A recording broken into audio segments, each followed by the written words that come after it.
Bonjour sur Fanny Tarot. Aujourd'hui je vais vous présenter un jeu que j'ai acheté pas loin de là où je suis, mais je n'ai pas pu voir ce qu'il y avait à l'intérieur. Je vais vous expliquer. Le coffret et les cartes qui étaient dans un petit tiroir étaient sous blister, et dans ce blister, ça n'a pas été fait ici, ça a été fait en Asie, au sein même de ce blister, les cartes étaient, il n'y avait pas d'ordre logique. C'est le premier jeu que je vois sans ordre logique. Et on ne peut pas dire qu'il a été utilisé, il était sous blister. Et il est neuf. Hein. C'est Octopus Tarot, by Luna Charlotte. Alors je ne sais pas, ça a été fait en Chine. Je ne sais pas d'où est l'auteur. Alors on voit, c'est une boîte noire pour ceux qui aiment les boîtes noires. Je l'ai pris pour Octopus parce que j'adore ces petites bêtes. C'est le nom des pieuvres. Et on voit qu'il y a un tiroir et livret d'interprétation, je ne sais pas qui est Luna Charlotte. Traduction pour l'édition française. Alors Charlotte, c'est peut-être canadien. Hein. Donc on va voir. Alors, un mot de l'artiste. Luna Charlotte. C'est elle qui parle, mais on n'a pas de renseignements particuliers sur la personne. Je ne sais pas de quelle origine elle est. Charlotte, ça fait penser à quelque chose de canadien. Je ne saurais pas dire. Bon. Donc le jeu était sous blister. Je l'ai ouvert pour voir ce que ça valait, parce que je voulais savoir comment c'était à l'intérieur. Le fond, bon, c'est bien joli. Hein, on a des belles boîtes. Hein, je vous ai présenté un autre jeu avec de belles boîtes. Mais j'avoue que tout dépend des goûts. Mais moi, j'ai été particulièrement déçue par deux de ces jeux. Je vais vous présenter le jeu pour ceux qui aiment, hein, parce que c'est noir. Il y a des personnes qui adorent les fonds noirs, hein, tout dépend des goûts. Moi, j'aime la couleur. Hein. Et on va commencer par, parce que je les ai rangés, par l'as de pentacle. Alors, je vais faire un gros plan pour qu'on le voit mieux. Voilà, hop, je crois que, est-ce que ça va être juste as de pentacle? Non, c'est pas suffisant. Alors, voilà, as de pentacle. Alors, on voit un poulpe, hein, je sais pas un poulpe, une pieuvre. 2 de pentacle. La pieuvre est au milieu, on a 2 pentacles. Ça se résume à ça, quoi. Il n'y a pas de représentation symbolique. 3 de pentacle. Une pieuvre avec 3 pentacles. 4 de pentacle. Alors, on a un agencement, une structure derrière. On ne pourrait pas dire ce que c'est. 5 de pentacle. Avec des niveaux différents. La pieuvre est ici. 6 de pentacle.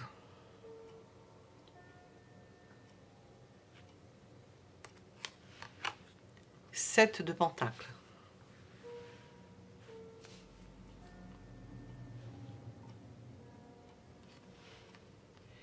8 de pentacle.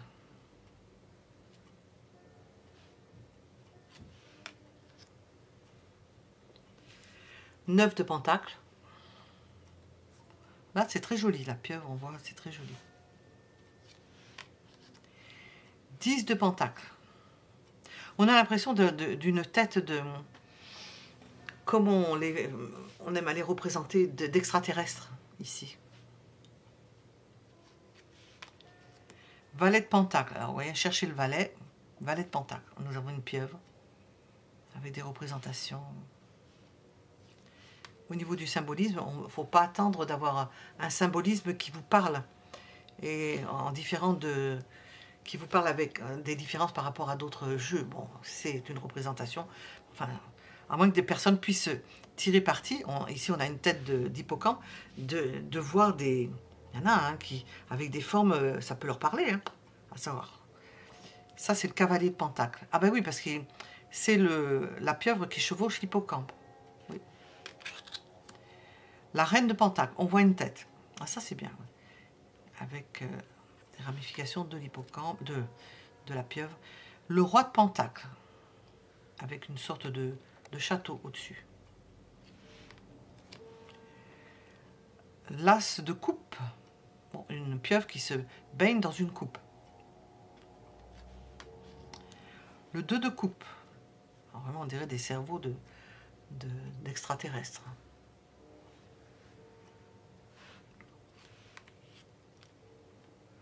3 de coupe.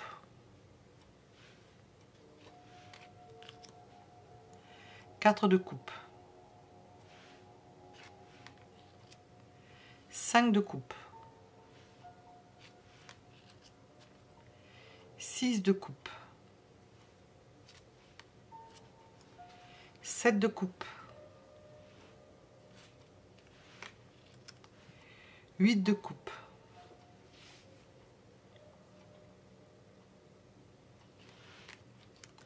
9 de coupe.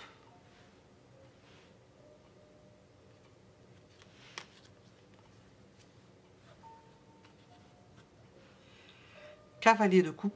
Alors là, elle chevauche un cheval, une licorne. On dirait un cheval avec une pointe sur la tête, une licorne. 10 de coupe. Alors cavalier de coupe, j'ai mis, c'est moi qui les ai rangés, donc 10 de coupe, bon, ça fait rien. Cavalier de coupe, 10 de coupe, qui les a réagencés, qui les a réagencés. Valet de coupe. Il faut lire en bas, hein, parce que sinon vous ne pouvez pas le deviner, à part certaines. Reine de coupe. Roi de coupe. Bon, on sait que la pieuvre ne vit qu'un an.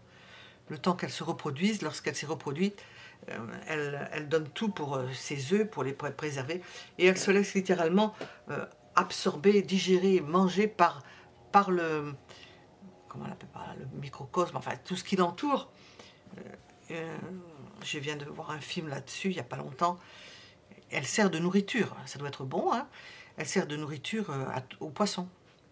Elle se laisse, elle est très fatiguée. As de bâton. Ah non, ça vit. 2 de bâton. 3 de bâton. 4 de bâton. 5 de bâton. Ben, c'est vraiment un entrelacement. Hein. On va retrouver ces petits là-dedans. 6 de bâton. 7 de bâton. 8 de bâton. 9 de bâton. Bon, on peut rejoindre à travers ces représentations qui où on met un poulpe, je ne sais plus comment on dit, enfin, un octopus, au milieu de bâton, bah, ça peut rejoindre en quelque sorte, on va voir, hein, la simplicité du tarot de Marseille. Hein. Voilà. 10 de bâton. Vous voyez 10 de bâtons croisés comme ça, c'est pas parlant. Hein. Cavalier de bâton. Valet de bâton. Reine de bâton. Roi de bâton. As d'épée. 2 d'épée. 3 d'épée. 4 d'épée.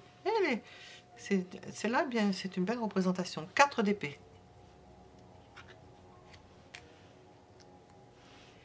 5 d'épée. 6 d'épée. 7 d'épée. 8 d'épée. Alors par contre, le 7 d'épée, vraiment avec Octopus, elle sait se cacher, se dissimuler. Elle attrape plein de petites choses et elle fait une sorte de structure. Mais pour ce qui est du requin, hein, qui lui court après, ce que j'ai vu dans le film, bah, c'est son odeur hein, qui attire. Donc elle peut se cacher. Elle est quand même en danger. C'est la reine du déguisement. Hein. 9 d'épée. 10 d'épée. Cavalier d'épée. Valet d'épée. Reine d'épée. On aurait presque la représentation d'une personne. Presque. Roi d'épée. Le fou. Alors là, nous sommes avec les arcanes majeures. Le fou. Hein. Le magicien. La papesse. Le pape.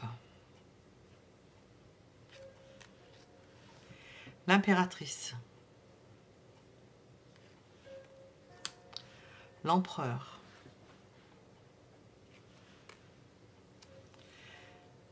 Les amoureux. Voilà. Le chariot.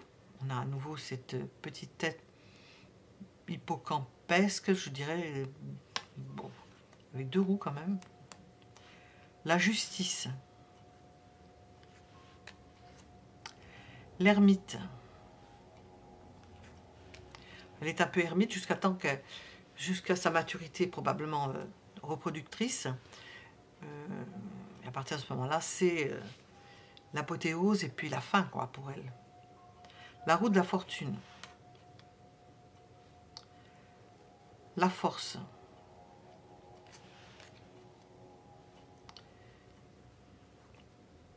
Le pendu. La mort, c'est écrit la mort, moi j'appelle l'arcane sans nom. L'apparition de crâne, alors qu'on n'a pas de personnage. La tempérance. Un crâne n'étant pas plus un personnage. Le diable, là nous avons deux crânes. La tour, très jolie. L'étoile.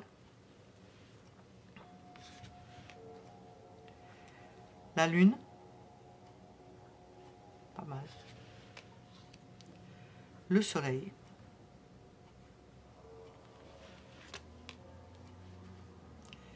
Le jugement. Et nous terminons sur le monde. Voilà pour la présentation d'Octopus Tarot. La boîte étant ici. Voilà, nous terminons là-dessus sur Octopus Tarot. Présentation de ce jeu particulier.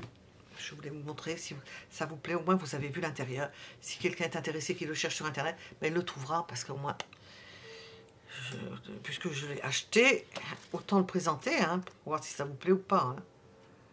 Vous savez que dans le petit livre, il y a des relations avec les planètes et les signes. On voit ici Reine de bâton avec le bélier, le signe de feu, 9 de bâton, Sagittaire, lune. Si vous voulez intégrer ça, c'est pas écrit sur la carte. Hein. Faut aller chercher sur le... Vous munir du carnet à côté et tirer vos cartes. Voilà. Mettez un j'aime si ça vous a plu, on ne sait jamais. Hein. À bientôt. Je voulais rajouter, parce que je n'y ai pas pensé, c'est que la qualité des cartes, apparemment, hein, neuf, ça glisse, et puis le carton est quand même consistant. Hein. Ni trop souple, ni trop rigide. On ne peut pas dire que la qualité soit mauvaise. Hein. Bon, copyright. On ne peut pas dire que ce soit mauvais. La qualité est bonne. Hein. Voilà, c'est tout ce que je voulais rajouter pour ce jeu.